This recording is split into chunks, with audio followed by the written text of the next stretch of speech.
बिस्मिल्लाहिर्रहमानिर्रहीम। अस्सलाम वालेकुम स्टूडेंट्स। अच्छा, लास्ट हम लोगों ने BRS बैंक रिकन्सिलेशन स्टेटमेंट वाला चैप्टर मुकम्मल कर लिया था, ठीक है, और ICAP के क्वेश्चन बैंक भी डिस्कशन कर ली थी। तो आज हम न्यू चैप्टर स्टार्ट करेंगे, bad and doubtful date. Bad and doubtful date. Bad and doubtful date वाले चैप्टर में है क्या? ये सारी के सारी कहानी है, सारी के सारी कहानी है कस्टमर से रिलेटेड। सारी कहानी किससे रिलेटेड है? इस कहानी में हम स्टार्ट कहाँ से लेंगे और कहानी का एंड कहाँ पर होगा, पहली एपिसोड से लेके फाइनल एपिसोड तक। ये सारी कहानी किसके इर्द गिर्द है सर? क्रेडिट कस्टमर की। Credit customer, not cash customer, credit customer के इर्द गिर्द सारी कहानी है। तो हमारी स्टोरी में सर मेन कैरेक्टर कौन है? कस्टमर, जिसको हमने चीजें बेची उधार पे। जब मैंने उधार पे चीजें उससे बेची, अब मसला है उससे पैसे निकलवाना, रिसीवेबल। वो मेरा क्या बन गया? ट्रेड डेट बन गया। उसने मेरे साथ तिजारत की और तिजारत में उसने मेरे से चीजें तो ले ली, लेकिन उसने पैसे नहीं दिए। अब जब पैसे नहीं दिए तो मेन पर्पस क्या है भाई? अपना पैसा उससे निकलवाना। बस इस चैप्टर में यहां से लेके यहां तक है। कस्टमर को उधार पर चीजें बेचने से लेके उससे अपने पैसे निकलवाना, ये सारा के सारा चैप्टर है बैड एंड डाउटफुल डेट। समझ लेते हैं बच्चों मेरी बात?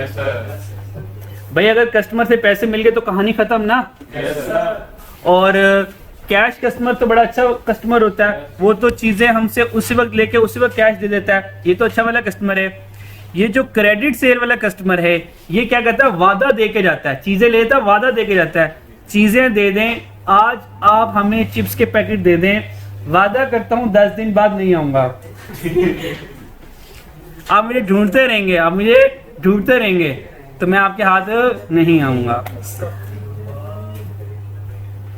अच्छा जी, तो अब हमने अपने कस्टमर से पैसे रिकवर करवाने हैं, तो हमारी कहानी स्टार्ट होगी क्रेडिट सेल से लेके कलेक्शन ऑफ डेट तक। डेट मीन वैसे इसका मतलब होता है कर्जा। डेट मीन कर्जा। अब यहाँ पे उसने हमसे कर्जा नहीं लिया, यहाँ पर उसने हमारे पैसे नहीं दिए। बात समझ आ रही है? अच्छा जी, यहाँ तक कोई मसला? पैसे कर्जा वापस नहीं करते, इनके साथ क्या करना? जो आपसे लोन लेता है, कर्जा लेता है और आपको कर्जा वापस नहीं करता, तो आपको चाहिए उनकी कोई चीज उठा के बेच दें। उनकी कोई चीज उठा के बेच दें यार, उनको ही बेच दें यार। अच्छा जी, कर्जा हमारे पास भाई बच्चों, डेट जो है कस्टमर के केस में डेट, बच्चों डेट जो है, ये डेट कौन है? ये वो बंदा है, वो कस्टमर है जिसने हमसे चीजें ले ली हैं पर अभी तक पैसे नहीं दिए। अभी तक पैसे नहीं, अभी भागा नहीं है, वो प्रोग्राम बना रहा है, इतनी जल्दी नहीं करना। हाँ, भागने का। अच्छा बच्चों, डेट 3 तरह का होता है। एक को कहते हैं गुड डेट, एक को कहते हैं बैड डेट, और एक कहते हैं डाउटफुल डेट। गुड डेट कौन सा होता है? हमने मिस्टर ए को सेल की, हमने वेल डन यार, आप लोग तो माशाल्लाह समझदार हैं। मैंने मिस्टर ए को चीजें बेची। मिस्टर ए ने कहा यार मैं 10 दिन बाद पैसे दे दूंगा। मिस्टर ए ने कहा I will pay you after 10 days.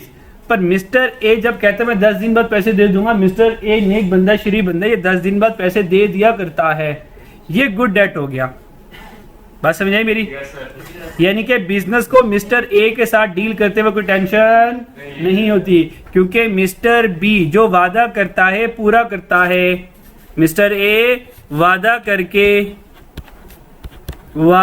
करके पूरा करता है।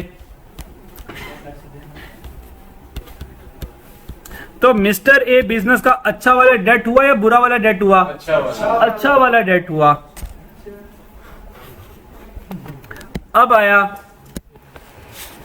यासिर जैसा। यासिर तुझे ले आऊं, करेक्टर बना लूं एक?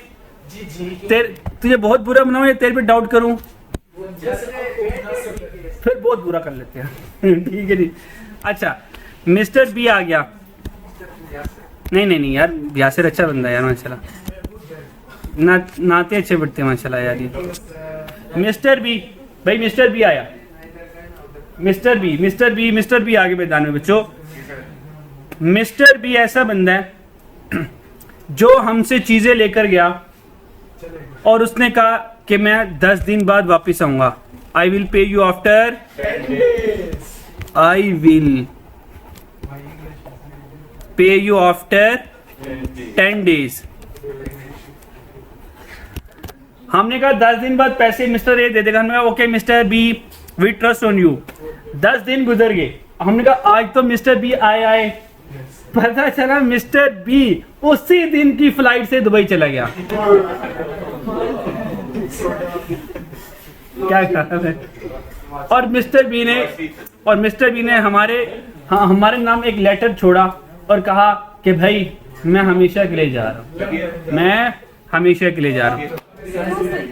मुझे ये बताएं, चाचा नवाज शरीफ। अच्छा अपना कॉन्सेप्ट ना फोकस करने के थोड़ा सा तवज्जो दे दें, बाकी इंशाल्लाह घरेलू मसले इंशाल्लाह बाद में इस्तेमाल करेंगे हम, ठीक है जी।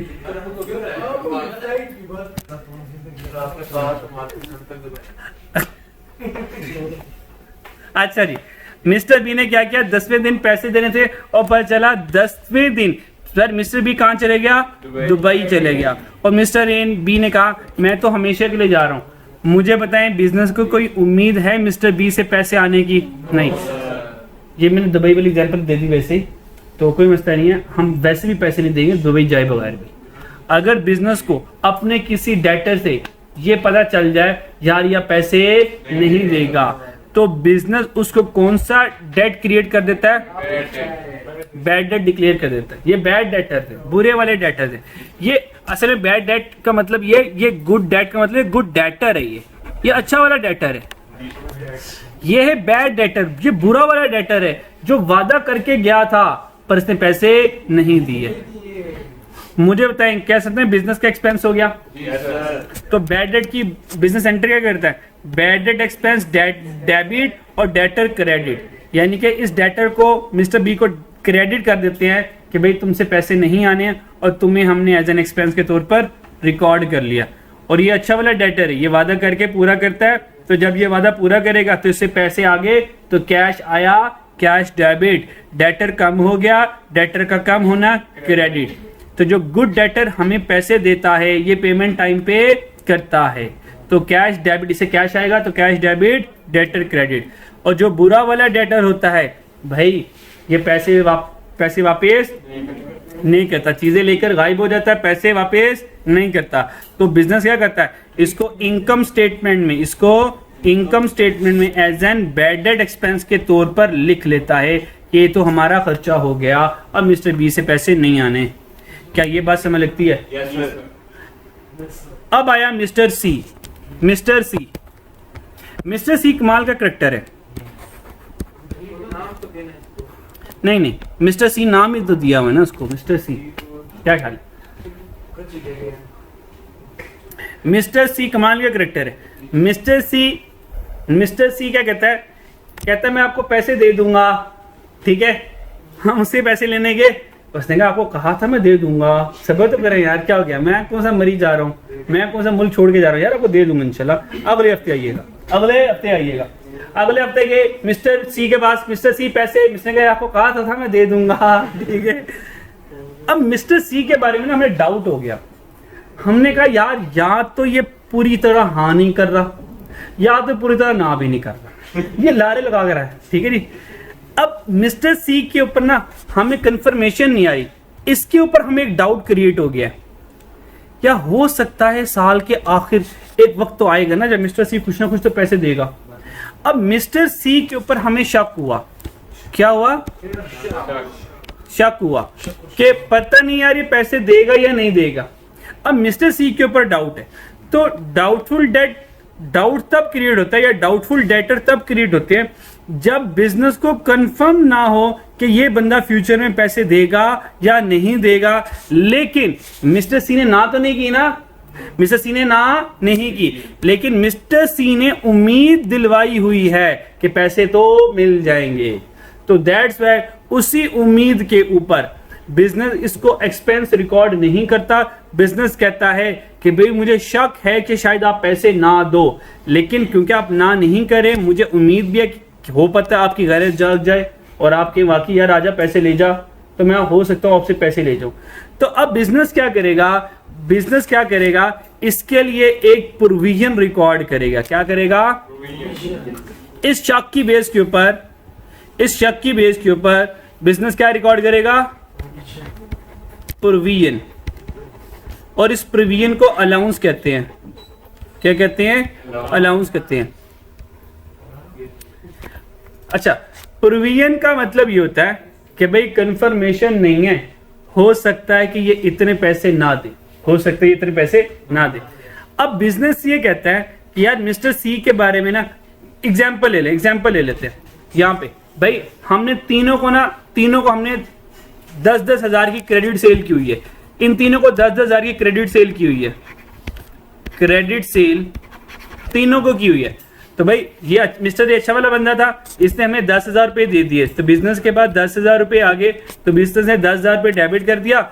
और जब क्रेडिट सेल की थी तो बिजनेस ने क्या एंट्री की होगी? Debtor A debit cell credit by 10,000। तो ये जो डेटर डेबिट किया था, जब मिस्टर ए पैसे दे देगा तो मिस्टर ए को हम क्या कर देंगे? क्रेडिट कर देंगे 10,000 से। मेरी बात समझ लगती है? मिस्टर बी को भी 10,000 की क्रेडिट सेल की थी, उसने पैसे नहीं दिए, तो मिस्टर बी को 10,000 से क्रेडिट कर दिया और ये 10,000 पे आज हमारे कैश में नहीं आए बल्कि हमारा एक्सपेंस हो गया। अब मिस्टर सी को भी हमने 10,000 की चीजें बेची हुई थी, सही है। अब मिस्टर सी अगर पैसे दे दे तो कैश वैल्यू एंट्री कर लूं, पैसे ना दे तो भी बैड डेट एक्सपेंस कर लूं। अब मिस्टर सी इन दोनों के बीच में हमें लटका के चला गया, ना मैं पैसे दूंगा और ना मैं दूंगा पैसे। ठीक है जी। अब हमने क्या करना है? अब बिजनेस के तो यार ऐसे तो काम नहीं चलेगा। अब मिस्टर सी के बारे में ना प्रोविजन मीन अंदाजा लगाओ। क्या लगाओ? अंदाजा लगाओ। अंदाजा लगाओ कि यार मिस्टर बी कितना को बुरा हो सकता है। तो हमने मिस्टर बी को सामने रखते हुए उसके बुरा होने का अंदाजा लगाया। हमने कहा यार हमारे ख्याल से ना ये 15% बुरा हो सकता है, यानी कि 15% शक है कि मिस्टर सी पैसे नहीं देगा। तो मैं प्रोविजन रिकॉर्ड करूंगा किससे? 15% से। मेरी बात समझ आ रही है? और बच्चों बात समझ आ रही है? अच्छा, ये प्रोविजन रिकॉर्ड क्यों करूंगा? हालांकि भाई शक है ना, ये तो फ्यूचर में तय पता चलेगा कि मिस्टर सी एक्चुअल में पैसे देता या नहीं देता। अब यहां पर एक करैक्टर एंट्री मारेगा, उसका नाम है, हम कहेंगे अब भाई फैसला कैसे करवाएं, फैसला कैसे करवाएं कि ये कितने पैसे देगा कितने पैसे नहीं देगा, और ये तो फ्यूचर में कंफर्म होगा। तो आज तो हमने एक बुजुर्ग से पूछा, उसका नाम था प्रूडेंस, ये अक्लमंद बुजुर्ग था। हमने कहा प्रूडेंस वाले भाई अब बताएं क्या करें? प्रूडेंस ने कहा भाई देखो, तुम्हें पता है कि तुमने इससे पैसे लेने हैं और तुम 2 बार चक्कर लगाए, इससे तुम्हें पैसे नहीं दिए, पैसे नहीं दिए। तुम आज एक प्रोविजन रिकॉर्ड कर लो, एक अंदाजन खर्चा रिकॉर्ड कर लो। अगर में फ्यूचर में खर्चा होना हुआ तो तुम फ्यूचर का खर्चा आज रिकॉर्ड कर चुके हुए हो, कोई टेंशन नहीं होगी। और अगर में फ्यूचर में तुम्हें पैसे मिल गए तो कोई मसला नहीं है, तुमने आज एक्सपेंस रिकॉर्ड किया हुआ था, फ्यूचर में जाके रिवर्स कर देना उसको, सिंपल सी बात है। लेकिन हम के प्रूडेंस, हम तुम्हारी बात क्यों माने? एक खर्चा जो फ्यूचर में होना है, why we record now. Prudence कैसा है? इसमें तुम्हारी भलाई है। मिसाल के तौर पर प्रूडेंस ने कहा तुम्हें पता चल गया 1 महीने बाद 10,000 का तुम्हारा खर्चा होना है, तुम्हें यह पता चल गया। प्रूडेंस का एग्जाम्पल देता हूं, एग्जाम्पल ये, तुम गाड़ी चलाते हो, तुम्हें पता है ये जो टायर है ना, ये इसकी जिंदगी, मेरी गाड़ी के टायर की जिंदगी 1 महीना रह गई है। 1 महीने बाद तुम्हें ये 10,000 का टायर मान लो बदलवाना पड़ेगा। प्रूडेंस ने कहा अक्लमंद वो होगा जो आज से 10,000 रुपए को जोड़ना शुरू कर देगा कि जब 1 महीने बाद 10,000 का खर्चा आएगा तो मेरे पास 10,000 रुपए इकट्ठे होंगे। कहता एक तो सोच ये है, एक सोच ये बिजनेस की, भाई जब टायर खराब होगा 1 महीने बाद तो तब देखी जाएगी। इनमें से अच्छी सोच कौन सी? जो फ्यूचर के एक्सपेंस को आज भांप ले और आज उसकी तैयारी में लग जाए कि फ्यूचर में खर्चा मैंने कैसे पूरा करना है। प्रूडेंस कहता है इसलिए हमने कहा कि ये जो प्रोविजन है जिसके ऊपर तुम्हें शक है कि फ्यूचर में पता नहीं पैसे देता या नहीं देता, मान लो ये नहीं देता, आज खर्चा रिकॉर्ड कर लो, आज ये खर्चा रिकॉर्ड कर लो, जितना तुम्हें शक है। हम नहीं कह रहे सारा खर्चा रिकॉर्ड करो इस तरह, बैड डेट एक्सपेंस 10 का 10 नहीं दिया ना इसने, तो हमने कहा मान लो 10,000 की हमने क्रेडिट सेल की थी, प्रूडेंस ने कितना तुम्हें शक है, हमने कहा यार हमें शक है कि वो 15% शक है कि वो पैसे नहीं देगा। भाई 10,000 का 15% कितना हो गया? 1500 हो गया। प्रूडेंस कहता है ये एक एंट्री कर लो कि भाई फ्यूचर में कितना एक्सपेंस होगा? 15 से क्या होगा? Bad debt expense debit. मैं थोड़ी एडवांस वाली बात बता रहा हूं शुरू में, जब मैं आगे चाहूंगा तो आप इसमें इस बात पे कंफर्टेबल फील करेंगे, ठीक है। प्रूडेंस ने कहा भाई कितना शक है, हमने कहा भाई शक मुझे है उसके ऊपर 15% के 15% शक है वो पैसे नहीं देगा, तो भाई 10,000 का 15% कितना बना? 1500। तो प्रूडेंस कहता है भाई आज 1500 का खर्चा रिकॉर्ड कर लो, आज कर लो। तो क्या करूंगा? 1500 डेबिट कर दूंगा, बैड डेट एक्सपेंस डेबिट कर दूंगा। मैं डेटर क्रेडिट कर सकता हूं, मैं 1500 से क्या डेट, ये प्लीज चेक कीजिएगा जरा, मैं समझाने की कोशिश कर रहा हूं डरते डरते। क्या मैं 1500 से क्रेडिट कर सकता हूं? नहीं, डेटर तो तब क्रेडिट होता है दो शक्लों में, या तो वो पैसा दे दे या तो वो इनकार कर दे। सही है? तो डेटर नहीं आ सकता क्योंकि डेटर ने ना इनकार किया ना डेटर ने पैसा दिया। प्रूडेंस कहता है भाई डेटर क्रेडिट करने के बाद तुम्हें इजाजत नहीं दूंगा। हमने कहा प्रूडेंस फिर तू बता क्या करे। प्रूडेंस कहते हैं मैं तुम्हें बताता हूं, तुम इसकी प्रोविजन रिकॉर्ड कर लो। क्या कर लो? प्रोविजन, यानी कि शक रिकॉर्ड कर लो। Bad debt expense debit, allowance for bad doubtful debt या प्रोविजन फॉर डाउटफुल डेट, दो लफ्ज इसके लिए इस्तेमाल होते हैं। आप एक शक रिकॉर्ड कर लो, प्रोविजन फॉर डाउटफुल डेट। ये जो प्रोविजन का अकाउंट होता है, याद रखना ये डेटर का काउंटर होता है, डेटर का रिवर्सल है, ये डेटर का रिवर्सल है। देन डेटर डेबिट होता है, प्रोविजन क्रेडिट होता है, यानी कि प्रोविजन की कोई अपनी नेचर नहीं होती। बच्चों प्लीज मैं क्या कह रहा हूं, प्रोविजन की कोई अपनी नेचर नहीं होती, हालांकि इसकी by default nature credit nature होती है, पर प्रोविजन कोई इटसेल्फ कोई चीज नहीं है। डेटर का काउंटर प्रोविजन है, डेटर का रिवर्स कह लो प्रोविजन है। दिन का रिवर्स रात है ना, दिन का रिवर्स रात है, तो डेटर का रिवर्स क्या है? उसकी प्रोविजन है। तो प्रोविजन कब आता है? डेटर को खत्म करने के लिए। देन तो ये वाली मैं क्या करूंगा? एंट्री करूंगा, और ये वाली एंट्री कब करूंगा? जिसके ऊपर मुझे शक होगा। और शक कितना होगा? जितने % शक होगा उतनी ही अमाउंट से क्या कर दूंगा? आज एक्सपेंस रिकॉर्ड कर लूंगा। और फ्यूचर में अगर मेरा शक सच्चा हुआ तो इतने एक्सपेंस रिकॉर्ड कर लूंगा। अगर शक दाएं बाएं होगा तो ठीक है, एंट्री को कम ज्यादा कर लूंगा फ्यूचर में जाके, इंशाल्लाह आगे लेटर ऑन इसके ऊपर बात करूंगा।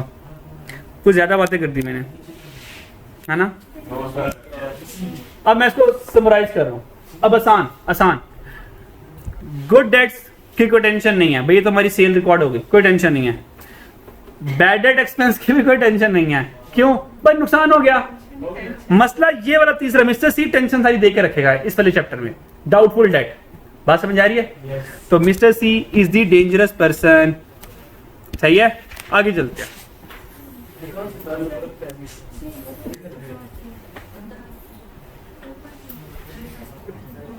ये सुन लें भाई, मिस्टर सी ने ना 10,000 देने थे, तो 1500 उसने कब दिए हैं? उसने कुछ भी नहीं, उसने 1 रुपया भी नहीं दिया। आज मैं अपनी किताब में कुछ ना कुछ तो लिखूंगा ना मिस्टर सी के बारे में। मिस्टर ए के बारे में क्या लिखा? उसने पैसे दे दिए, मैंने लिख दिया। अच्छा, मिस्टर बी के बारे में क्या लिखूं? भाई उसने देने नहीं, मैंने लिख दिया। मिस्टर सी ना हाँ करे ना करे, इसके बारे में कुछ ना कुछ तो लिखूंगा ना। इसके बारे में शक लिखा, ये शक लिखा है। अगर ये शक फ्यूचर में सही हो गया तो ठीक है, नहीं हुआ गलत हो गया, उसने पैसे दे दिए, तो मैं इसी एंट्री को रिवर्स कर दूंगा। या गुड हो गया, ठीक है? हाँ, फ्यूचर में जाके या तो वो पैसे देगा या तो नहीं देगा। हकीकत ये अमाउंट 1500 कैसे आया? 10,000 का 15% क्या होता है? 1500 होता है। 10,000 मिस्टर सी ने देने थे, हमें मिस्टर सी के ऊपर कितना शक है कि कितने % पैसे नहीं देगा। हमें 15% शक है कि वो नहीं देगा।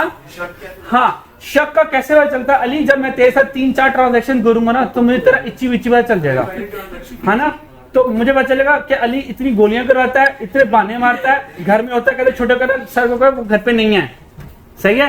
तो मैं तो जान जाऊंगा ना, क्योंकि मैं जैसे बिजनेस डीलिंग करता हूँ। सर हम बिजनेस जब करते हैं ना कस्टमर से, हम कस्टमर को जान जाते हैं, उसकी जान पहचान पर कितनी बार वो मैं लारे लगा रहा है, कितनी बार कहने पे वो पैसे दे देता है, इस बेस के ऊपर मैं उसके ऊपर शक करता हूँ। ये मेरी बिजनेस एक्सपर्टीज होती है। हाँ। अली ने सवाल पूछा, अली को टारगेट किया, ठीक है? कोई और होता उसको कर देता टारगेट। आगे चले बच्चों, यहां तक जल्दी से कहानी यार अपने आप को रिवाइज कर लो। चलें बच्चों, नेक्स्ट चलते हैं। अब वो कह रहा है बच्चों, वो गुड डेट्स के बारे में कुछ फजाइल बता रहा है। हमने यार इसके फजाइल तो पढ़ ही लिया है ना? तो आप लोगों को इंग्लिश तो आती है, तो बच्चों पढ़ सकते हो। कहता है सिक्योर्ड रिसीवेबल होते हैं, पक्के पैसे इन्होंने देने होते हैं। Remaining balance of receivable for which specific allowance has been made.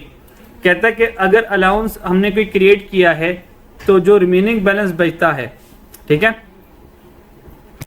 अगर वो हमें मिल जाए तो भाई वो भी गुड डेट्स बन जाते हैं। मिस्टर सी के बारे में हमने शक किया था, तो मिस्टर सी ने जैसे हमने शक किया, पता चला मिस्टर डी को बात पहुंच गई, उसको पता चल गया हम तो उसके बारे में शक कर रहे हैं उसके ऊपर, तो अगले दिन ही सारे पैसे दे गया, है ना? अब वो भी तो गुड डेट बन गया, है ना? हाँ। हमने क्या किया, मिस्टर ए के लिए स्पेसिफिक अलाउंस क्या किया, बनाया। पता चला कि हमने तो वो शक के दायरे में ले आए, वो अगले दिन सारे पैसे दे गया, तो हमने कहा अच्छा बात है, ये भी गुड डेट बन गया। Counter receivable and payable we also owe to customer for good and services procured. भाई हमने अगर एक ही पर्सन से, एक ही बंदा हमारा मिस्टर ए जो है वो हमारा कस्टमर भी है, सप्लायर भी है, तो भाई वहां से हम क्या कर सकते हैं, रिसीवेबल पेएबल को काउंटरा कर सकते हैं। गुड डेट को सिर्फ काउंटरा करने की इजाजत है, ठीक है? बात समझ आ रही है? yes, अच्छा, और ना बैड डेट सर काउंटरा हो सकता है, ना डाउटफुल डेट सर, क्योंकि दोनों ने पैसे हमारे दिए नहीं है, तो हम उसको कैसे माफ कर देंगे? अकाउंटिंग ट्रीटमेंट क्या होगी? The good debt do not require any special accounting treatment like bad debt and doubtful debt. कहता है बैड डेट और डाउटफुल डेट की तरह, कहता है गुड डेट की कोई स्पेशल एंट्री नहीं है, इसकी जस्ट हम सेल रिकॉर्ड करते हैं और जब वो पैसे देता है तो कैश डेबिट कर देते हैं और डेटर को क्रेडिट कर देते हैं। Simple is that, the end, done. Bad debts आ जाए। बैड डेट्स क्या होते हैं? पैसे ले गया, चीजें ले गया पर पैसे नहीं दिए। It is the part of receivable, कहते हैं डेटर का रिसीवेबल होता है, that the business believe it will never be able to collect. ओहो, बिजनेस कहता है इससे कभी भी पैसे मिलेंगे नहीं। दिस में अराइज, कहता है ये क्यों होता है? Due to bankruptcy. कहता है हमारा जो कस्टमर है ना वो बैंकरप्ट हो गया, कहता सर पैसे ही नहीं आया, कहां से दूं आपको? या वो जन्नत में चला गया,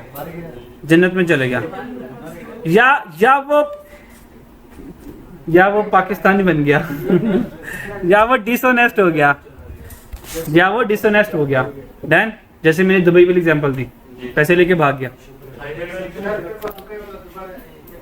अच्छा जी, अकाउंटिंग ट्रीटमेंट क्या होगी बच्चों? अकाउंटिंग ट्रीटमेंट क्या होगी? Bad and doubtful date expense debit कर दूंगा और जो डेटर होगा वो मैं क्या कर दूंगा, क्रेडिट कर दूंगा। यहाँ तो कोई प्रॉब्लम? अच्छा, ये ऊपर जो अपने डायग्राम ऊपर थी उसी की एक्सप्लेनेशन नीचे आ रही है, कोई नई चीज नहीं है। अब आ जाए भाई, बैड डेट पढ़ लिया। जब हमने ये सोचा यार वो मिस्टर बी दुबई जो गया था, याद है? बैड डेट में दुबई कौन गया?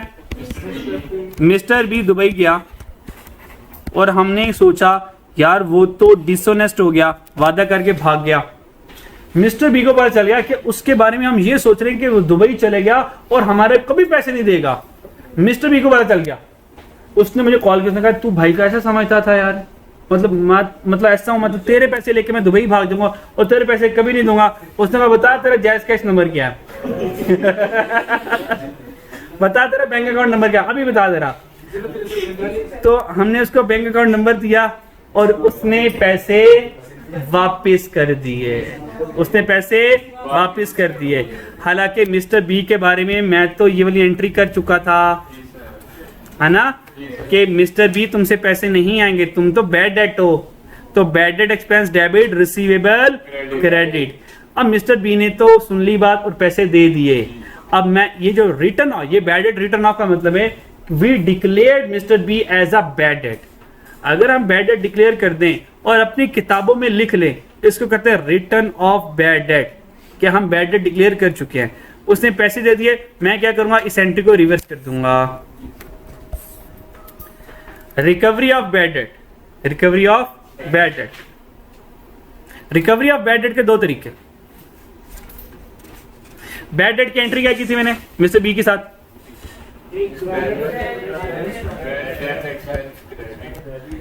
बैड डेट एक्सपेंस डेबिट, यार ये खर्चा है, मान लो 10,000 का, और डेटर जो मिस्टर बी था वो क्रेडिट 10,000 का। मैंने ये एंट्री की थी कि भाई मिस्टर बी तुमसे पैसे नहीं आने, लेकिन मिस्टर बी ने अ bad debt written of may be recover subsequently, बाद में पता चला उसने हमें पैसे दे दिए। क्यों, मान लो उसकी फाइनेंशियल कंडीशन इंप्रूव होगी, उसने कहा यार पैसे मेरे पास आ गए, अब जिसका मैंने मरने से पहले हक देना ना, तो मुझे मरने से पहले हक देना पड़ेगा, वरना मरने के बाद सर मेरी सारी नेकियां उस बंदे के नाम पर ट्रांसफर हो जाएंगी, और अगर मेरे पल्ले नेकियां नहीं होंगी तो उसके गुनाह मुझ पर ट्रांसफर हो जाएंगे, और ये सबसे बड़ा नुकसान है। आप सहाबा रज़ी अल्लाह में बैठे हुए थे, तो आप सल्लल्लाहु अलैहि वसल्लम ने सहाबा रज़ी अल्लाह से पूछा कि मुझे बताओ कि मुफलिस कौन है। तो सहाबा रज़ी अल्लाह ने फरमाया सल्लम, हमारे नज़दीक मुफलिस वो है, गरीब वो है जिसके पास पैसे नहीं है, वो सबसे मुफलिस है, सबसे कमज़ोर है, सबसे गरीब है। तो आप सल्लल्लाहु अलैहि वसल्लम ने फरमाया नहीं, जिसके पास माल नहीं है ये गरीब नहीं है, ये मुफलिस नहीं है। मुफलिस तो वो होगा क़यामत वाले दिन बड़े बड़े नेकियां करके लाया होगा, बड़े बड़े नेकियों के पहाड़ लाया होगा, फिर अल्लाह ताला उसको बुलाएंगे कि तूने दुनिया में उसका हक मारा, उसका हक मारा, उसका हक मारा, उसका हक मारा। सो गोया उसकी सारी नेकियां लोगों को ट्रांसफर करना शुरू कर देंगे, जिस बंदे ने उसने जिसका हक मारा होगा, तो सारी नेकियां लोगों पर डिवाइड हो जाएंगी। अभी भी उसका हक जो उसने मारा होगा वो रहता था। फिर क्या करेंगे, जिन लोगों का उसने हक मारा था उनके गुनाह इसके सर पे लाद दिए जाएंगे। तो वो जो बंदा नेकियां लेकर आया था, लोगों का हक मारने की वजह से उसकी नेकियां गुनाहों में बदल गई, और अल्लाह कहेंगे इस बंदे को जहन्नम में ले जाएं। फरमाया ये मुफलिस है, जो इतनी नेकियां लेकर आएगा और लोगों का हक मारते मारते सारे गुनाहों में उसने अपनी नेकियों को कन्वर्ट करवा दिया। इसलिए एक दूसरे का बच्चों हक हमने मारना नहीं है, ठीक है। कभी भी कोशिश किया करें हमारी वजह से किसी मुसलमान को तकलीफ ना पहुंचे, सही है, कोशिश कर ले, ठीक है। वरना चलो छोटी मोटी तो शरारतें चलती रहती हैं, लेकिन जब लगे यार नहीं वो ज्यादा परेशान हो गया तो फिर उसकी चीज वापस कर दी जाए। अच्छा जी, अच्छा बैड डेट एक्सपेंस बच्चों हमने ये रिकॉर्ड कर लिया था। पता चला मिस्टर बी ने जो दुबई गया था उसने हमें पैसे वापस कर दिए। अब ये जो एंट्री मैं कर चुका 10,000 से, ये 10,000 मैंने एज्यूम किया, हाँ तो ये ना समझे पता नहीं 10,000 कौन से आया हुआ। हाँ, अब मैंने इस 10,000 की एंट्री को क्या करना है बच्चों, रिवर्स करना है। अकाउंटेंट कहते हैं, कौन कहता है, अकाउंटेंट कहता है भाई इसको रिवर्स करने के दो तरीके। बच्चों कितने तरीके, दो तरीके। नंबर 1, आपने इस डेटर की वजह से अपना एक्सपेंस बढ़ाया ना, बैड डेट एक्सपेंस डेबिट हुआ तो इनकम स्टेटमेंट में सारे एक्सपेंसेस बढ़ गए होंगे ना। कहता आपने क्या किया, एक्सपेंस बढ़ा दिया, तो भाई एक्सपेंस कम कर लो, खत्म कहानी। तो नंबर 1 ट्रीटमेंट ये है reduction in bad debt expense. कहता है अपना एक्सपेंस कम कर लो, आपने एक्सपेंस बढ़ा दिया था, भाई एक्सपेंस कम कर दो, अल्लाह खैर सला, कहानी खत्म हो जाएगी। मेरी बात समझ लगती है। कहता दूसरा तरीका आपको एक ये है, भाई अगर एक्सपेंस कम नहीं करना, इनकम बढ़ा लो अपनी, क्योंकि आपने एक्सपेंस बढ़ा दिया था, अब इनकम बढ़ा लो तो फिर भी बैलेंस हो जाएगा। तो दूसरा तरीका क्या है, कहता इनकम कर लो, किस नाम से, बैड डेट रिकवर्ड के नाम से इनकम बना लो। मेरी बात समझ आ रही है। तो मुझे बताएं, जब एक बैड डेट था, एक बुरा इंसान था, भाई बुरा इंसान होता है ना, जैसे मिस्टर बी चीजें लेके दुबई भाग गया तो बुरा इंसान था, भाई फिर उसको क्या हुआ, ख्वाब आई, उसने कहा नहीं मैंने मरना भी है, जिसका मैंने हक मारा है आज उसे माफी मांग लूंगा। तो मिस्टर ए का ईमान जाग गया, उसने तौबा कर ली, उसने कहा यार नहीं मैं फौरन से पैसे वापस करूंगा। डन बच्चों। अच्छा जी, तो भाई रिवर्स करने के दो तरीके, या तो खर्चा कम कर दो या तो इनकम बढ़ा दो। अगर तो मैं खर्चा कम करता हूं तो भाई एंट्री क्या करूंगा, ये जो बैड एंड एक्सपेंस डेबिट किया है इसको क्या कर दूंगा, क्रेडिट कर दूंगा। और उससे पैसे दे दिए हैं तो बैंक डेबिट कैश तो डेबिट होना ही होना है। और अगर इनकम मानता हूं तो देखो बैंक डेबिट कैश डेबिट तो होना ही होना है, क्योंकि वो में से जैस कैश नंबर लेके गया है, बैंक अकाउंट नंबर लेके गया है, तो पैसा तो बैंक में आना ही आना है। तो डेबिट की टेंशन नहीं है। मसला क्रेडिट कौन होगा, अगर रिडक्शन इन एक्सपेंस करना है तो बैड डेट एक्सपेंस को क्रेडिट कर लो, और अगर इनकम मान के चलना है तो बैड डेट रिकवर्ड कर लो, और ये बैड डेट रिकवर्ड आपकी इनकम होगी। जो आपको अच्छा लगे कर सकते हो। इस वाली बात को रिवाइज कर लो यार। अगर बैड डेट हो जाए तो बच्चों बैड डेट की एंट्री क्या होगी, bad debt expense debit debtor credit. अगर ये डेटर बैड डेट हो गया, अगर कल को ये पैसे दे दे तो कह सकता हूं अब इस एंट्री को रिवर्स करूंगा। पहले वाला तरीका ये जो एक्सपेंस बढ़ाया इसको कम कर दो। दूसरे में भाई इसको ऐसा रहने दो, अब एज एन इनकम के तौर पर बैड डेट रिकवर्ड रिकॉर्ड कर लो, कोई टेंशन नहीं होगी। अगर आप कहते हैं तो फर्दर क्लियरेंस के जरिए सर ऐसा कैसे हो रहा है मैं आपको करके दिखा देता हूँ।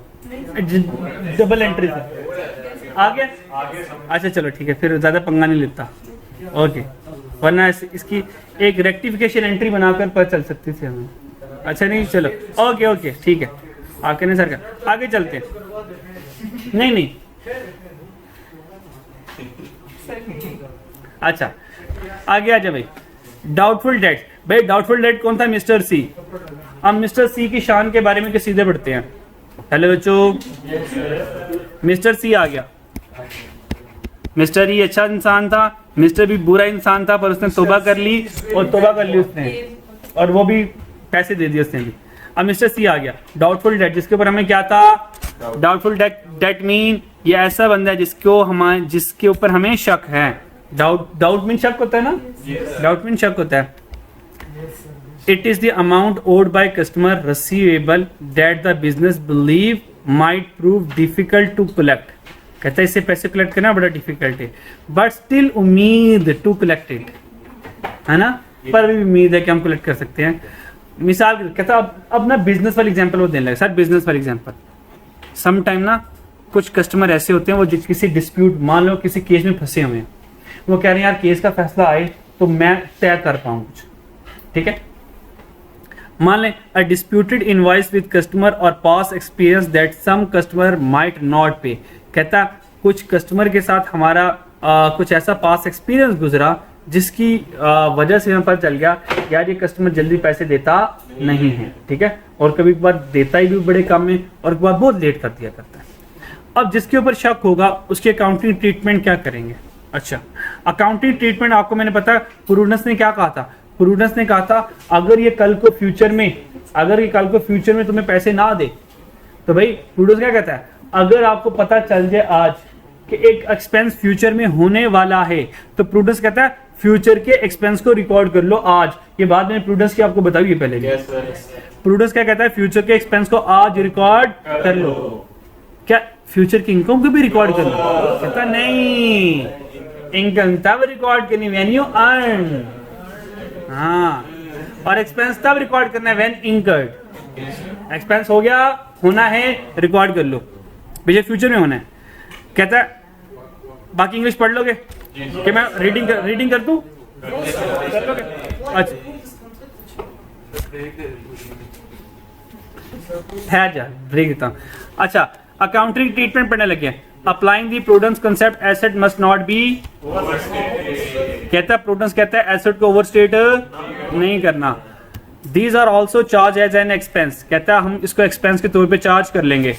However instead of writing of, भाई राइटिंग ऑफ तो वो होता है जो तो कंफर्म बैडेड होता है, तो ये राइटिंग ऑफ तो नहीं है, पर हम इसे क्या करेंगे, प्रोविजन रिकॉर्ड करेंगे। उस प्रोविजन को क्या कहते हैं, अलाउंस अकाउंट। और अलाउंस अकाउंट कोई नया अकाउंट नहीं होता, इसको कहते हैं Contra asset account. Contra asset account यानी कि एसेट के रिवर्स अकाउंट। अलाउंस कौन सा अकाउंट होता है? काउंट्रा एसेट अकाउंट। ये एमसीक्यू में पूछ सकता है। और यही हमारी प्रोविजन होती है। अलाउंस ही हमारी क्या होती है? प्रोविजन होती है। यही प्रोविजन अकाउंट होता है, प्रोविजन फॉर डाउटफुल डेट। यही प्रोविजन फॉर डाउट। तो प्रोविजन फॉर डाउटफुल डेट के 3 नाम हो गए, एक अलाउंस अकाउंट, एक काउंट्रा एसेट अकाउंट और एक provision for doubtful date account. मेरी बात समझ लगती है बच्चों?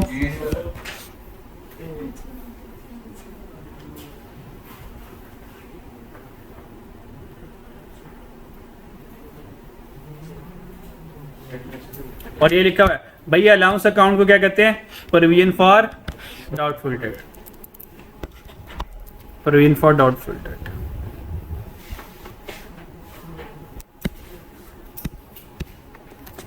कुछ समझ भी आ रही कि नहीं आ रही यार? Okay okay.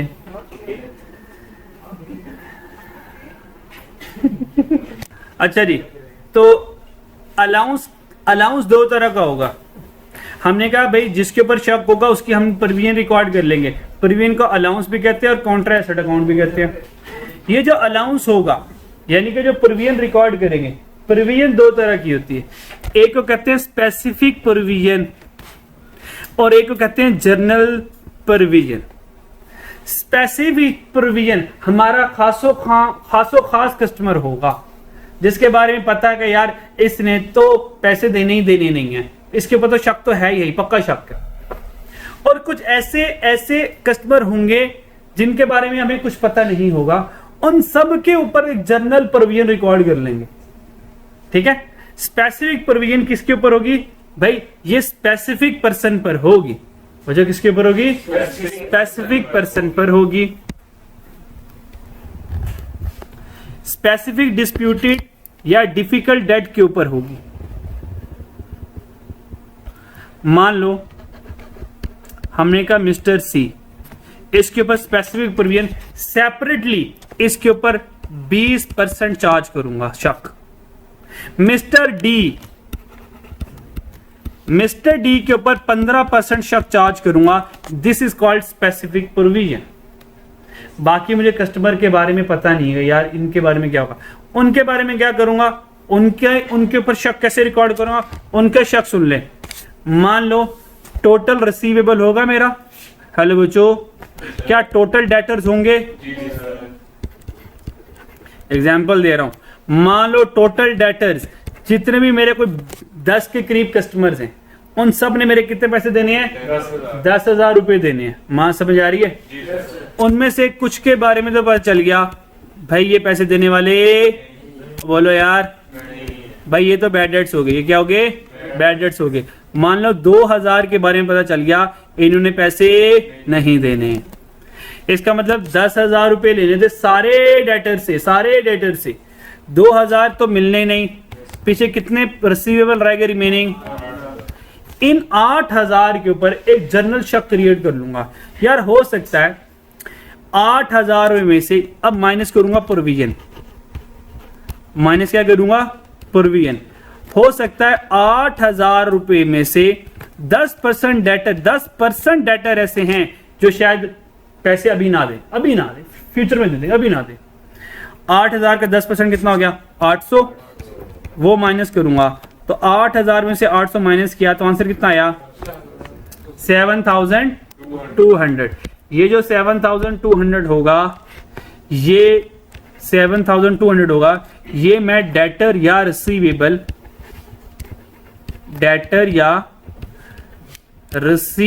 लिखूंगा। कहां पर? बैलेंस शीट पे। ये बैलेंस शीट में 7,200 मैं रिसीवेबल लिखूंगा, यानी कि 7,200 मैंने रिसीव करने। रिसीव कितने करने थे? प्लीज रिसीव कितने करने थे? 2,000 के बारे में पता चले तो मिलने नहीं है। फिर कितने रिसीव करने थे? 8,000 में से 800 की ऊपर शक की है, अभी नहीं देंगे, तो अभी कितने मिलने की उम्मीद है? 7,200। तो अभी बैलेंस शीट में 7,200 लिखूंगा। ये जो मैंने 10% 10% रिमेनिंग डेटर के ऊपर 10% लगाया। ये जो 10% है, this 10% is called journal allowance. ये जर्नल प्रोविजन है। ये जनरल प्रोविजन देखें 8000 सारे जनरल डेटर के ऊपर लगाइए। मेरी बात समझ आई? तो अलाउंस दो तरह के हो गए, एक स्पेसिफिक हो गए और एक जनरल हो गए। स्पेसिफिक कस्टमर पे लगेंगे, जनरल सब पे लगेंगे। और जनरल के ऊपर प्रोविजन कैसे लगती है? पहले डेटर में से क्या माइनस करूंगा, उसके बाद जनरल प्रोविजन लगाऊंगा।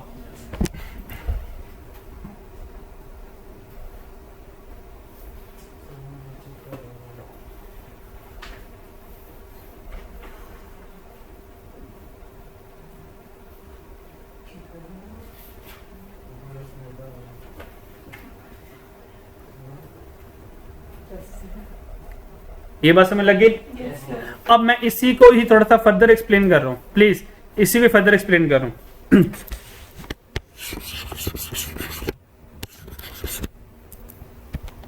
ये तो सिनेरियो था कि मैंने डेटर में से बैड डेट माइनस किया और जनरल प्रोविजन लगा दी। अच्छा, वैसे इन डिटेल में जनरल प्रोविजन कब लगती है? मिसाल के तौर पर ये देखें, मेरे पास टोटल डेटर्स, कुछ बढ़ा रहा हूं वैल्यूज, चलो 10,000 ही कर लेते हैं। टोटल डेटर्स कितने मेरे? 10,000। ठीक है, टोटल डेटर्स कितने हैं? 10,000 है। ठीक है, अच्छा इसमें से माइनस कर दूंगा बैड डेट्स, जिन्होंने पैसे तो देने ही नहीं है, जिन्होंने सीधा इनकार कर दिया यार माजरत है हमारी तरफ से।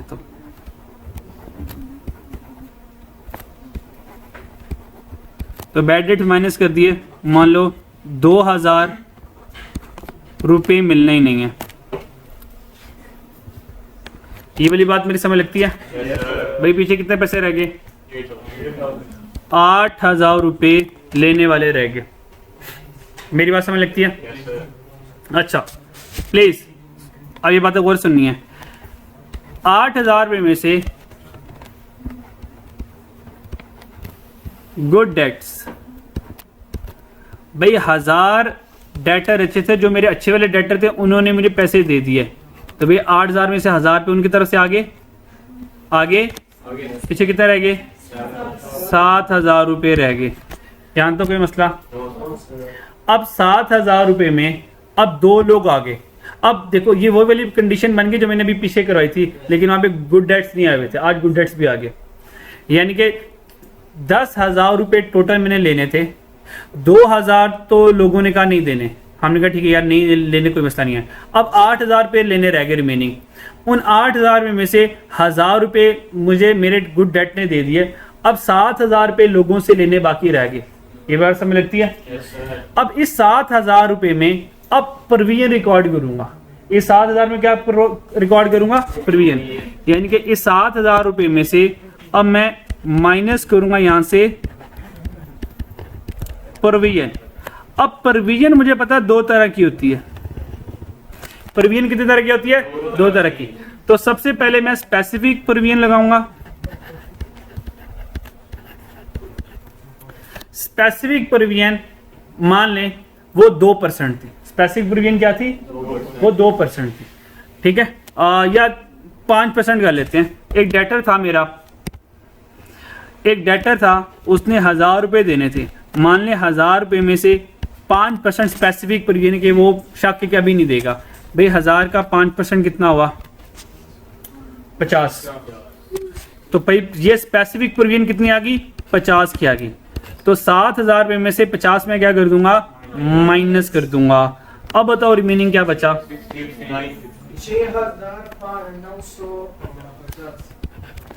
6,950 रह गया। अब ये रिमेनिंग के ऊपर अब स्पेसिफिक प्रोविजन लगा दी मैंने। अब ये जो रह गया, अब इधर आएगी जनरल प्रोविजन, क्योंकि अब ये जो सारे डेटर कौन से रह गए? जनरल डेटर रह गए ना। अब इनके ऊपर लगेगी जनरल प्रोविजन, और जनरल प्रोविजन हमारी थी 10%। तो क्या करूंगा? 6,950 इन सब के ऊपर 10% लगा दूंगा, तो आंसर आएगा 695। तो ये प्रोविजन माइनस करूंगा क्योंकि प्रोविजन काउंटर एसेट होता है, डेटर को कम करेगा। अब ये जो अमाउंट होगी ये बैलेंस शीट में जाएगी। क्या थी?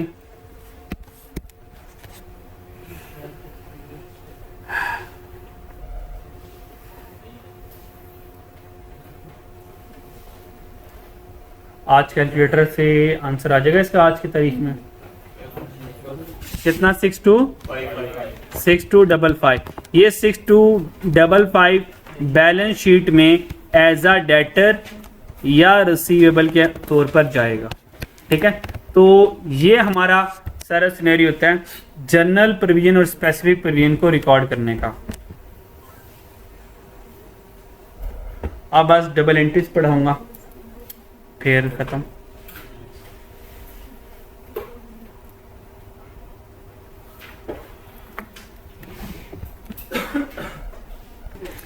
प्लीज बच्चे आपने रिवाइज कर लिया ये? अच्छा जी, इसके अच्छे से रिवाइज कर लीजिएगा, वीडियो पॉज कर लीजिएगा और तसल्ली से सारे फॉर्मेट को समझ लीजिएगा। पहले डेटर में से बैड डेट माइनस करने हैं और फिर गुड डेट्स माइनस करने हैं। अच्छा, गुड डेट पहले ही माइनस कर लो तो कोई खैर टेंशन वाली बात नहीं है। बस ये बात याद रखनी है प्रोविजन के आने से पहले गुड डेट और बैड डेट दोनों माइनस हो चुके हों। प्रोविजन जब माइनस करेंगे तो पहले स्पेसिफिक माइनस करनी है, लाजमी है। ये जनरल एंड में करनी है। जनरल का मतलब जो रिमेनिंग, जनरल हमेशा रिमेनिंग डेटर पे लगनी है। डन।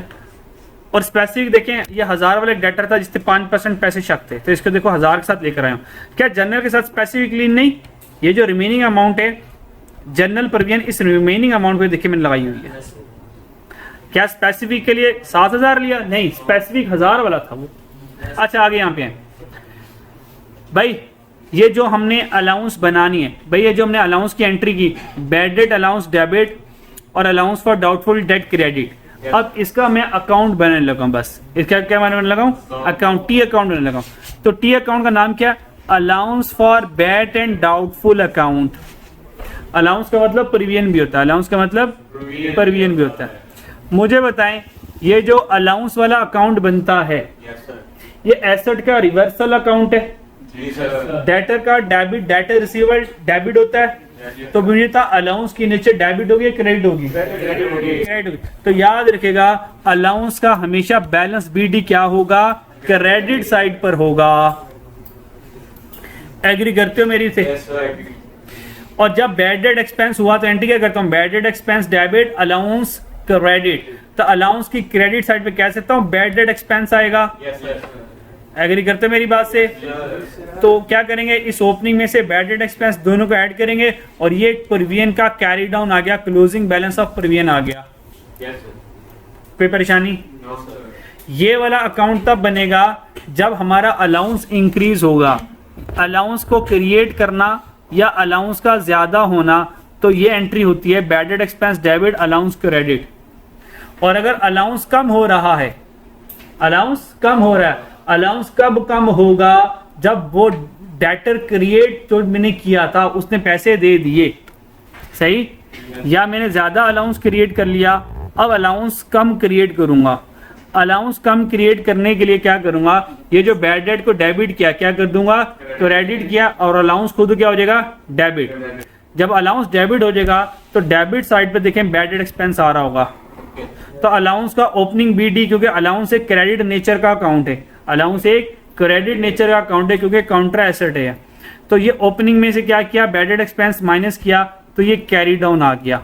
ठीक है, तो सिंपल सी बात ये है। आपने टी अकाउंट तो बना ही दूंगा, बस ये कीमती बात है, इसको याद रखना। जब मैं अलाउंस क्रिएट करूंगा तो खर्चा क्रिएट करूंगा। खर्चा क्रिएट करने की एंट्री होगी bad debt expense, bad and doubtful expense debit, provision या अलाउंस क्रेडिट। और जब अलाउंस को कम करना है तो बस कुछ नहीं करना, इसी वाली एंट्री को रिवर्स कर देना है। इसका मतलब ये क्या हो जाएगा? डिक्रीज इन अलाउंस हो जाएगा। ठीक है, यहां तक आप लोगों ने सारा के सारा इसको बहुत अच्छे तरीके से पढ़ कर आना है। इंशाल्लाह इससे ऑनवर्ड हम कल करेंगे। अपना ढेर सारा ख्याल रखिएगा। ठीक है, और अगर समझ आ जाए तो मुझे बता दीजिए कमेंट्स में। अल्लाह हाफिज।